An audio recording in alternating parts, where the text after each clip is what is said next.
For those still mourning, the approaching holiday season can be seen as a guiding light in the darkness. We'll use the metaphor of light to offer you some practical ways to help you think about the upcoming season and cope with some of the challenges. Religious festivals like Hanukkah, Christmas, and even New Year's share the common theme of light. On our journey today, we'll endeavor to help you find the light for your path through the holiday season.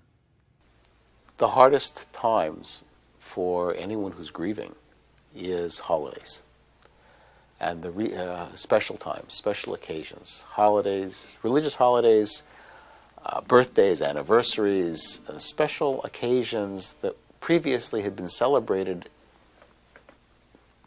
together, celebrated in a group.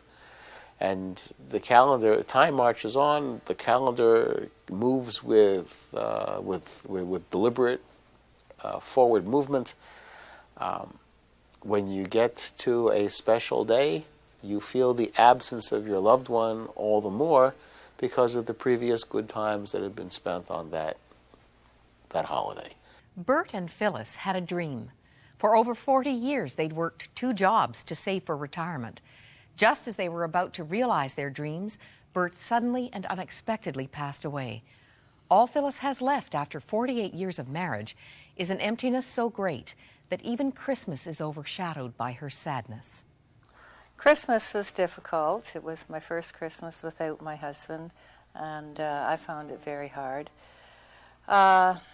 He always decorated the Christmas tree, so I missed having him here and watching him do that. I missed some of those intimate little moments we had together after the tree was decorated and we had time together.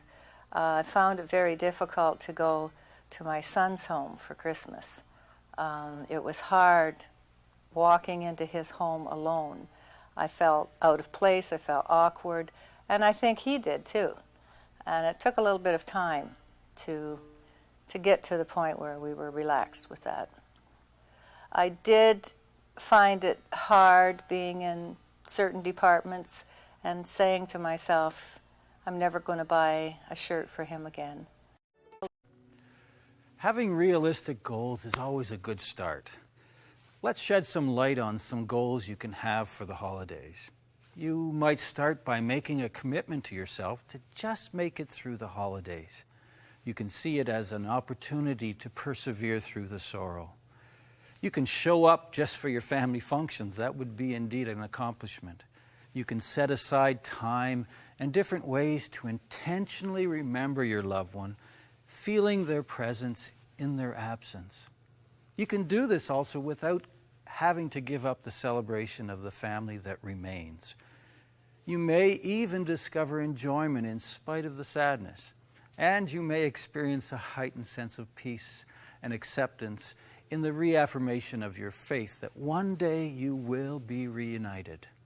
All of these waves of light that you surround yourself with and open your heart to can begin to dissipate the sense of dread and darkness you anticipate in these upcoming days. Everybody was hustling and bustling as everyone does over the Christmas season, and I didn't know what to be hustling and bustling for. I had never hustled and bustled without Bob. And I was lost. I just didn't know where to find him. And I don't know why I felt I needed to find him, but somehow I thought this was all a very bad dream. Often weeks before this season, we unconsciously anticipate the emotional trauma we expect to find around the corner.